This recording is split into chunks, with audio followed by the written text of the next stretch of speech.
All right, today we're going to zero in on one of the most common and maybe most overlooked components on any circuit board, the SMD inductor. We're going to figure out exactly how to test it and how to do it the right way. So, picture this. You've got a dead device sitting on your bench. You hit the power button, and you get nothing. Crickets. Now, while you're probably hunting for a bad capacitor or something obvious, the real bad guy could be hiding in plain sight. But really, how can you tell if one of these tiny little components has actually failed? Okay, let's take a closer look. What we're talking about here is a surface mount device, or SMD inductor.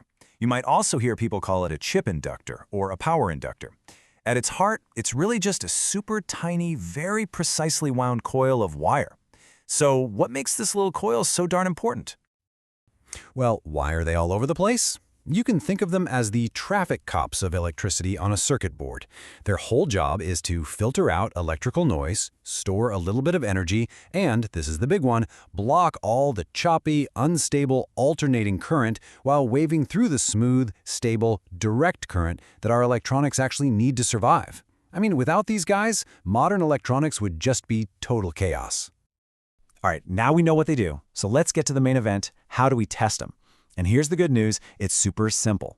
When you put your multimeter on an inductor, you can only get one of 3 possible results. Let's break down exactly what each one means. This is what makes it so beautifully straightforward.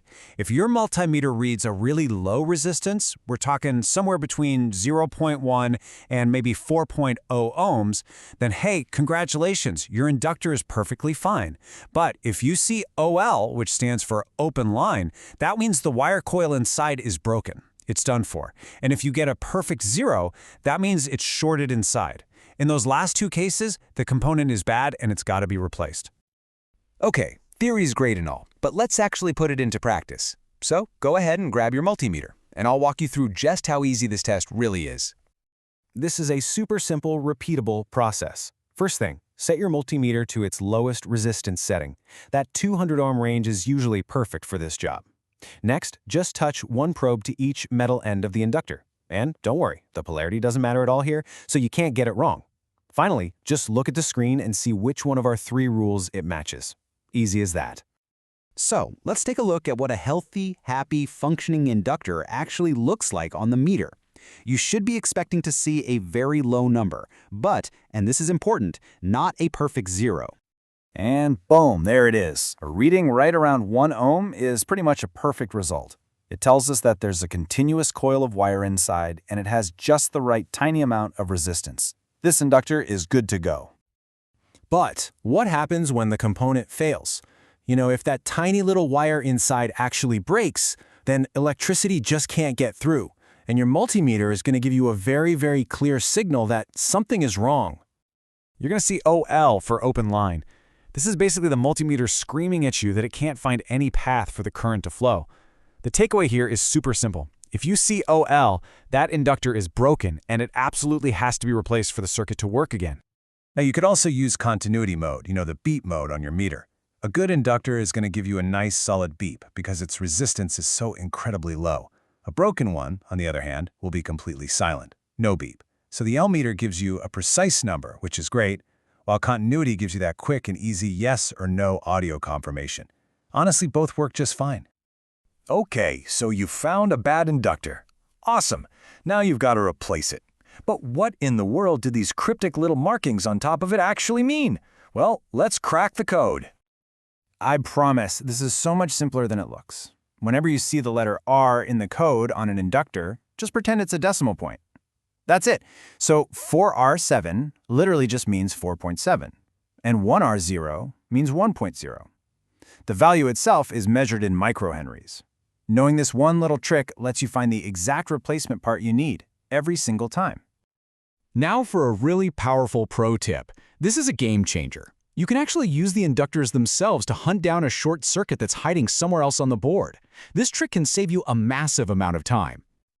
Here is the fundamental principle, the golden rule that makes this whole thing possible. Inductors are always part of a power delivery line, what we call a power rail. They are never, ever, ever connected directly to ground. So if you find one that is, you've just found a huge problem. So the technique is simple. Put your multimeter back in continuity mode, the beep mode.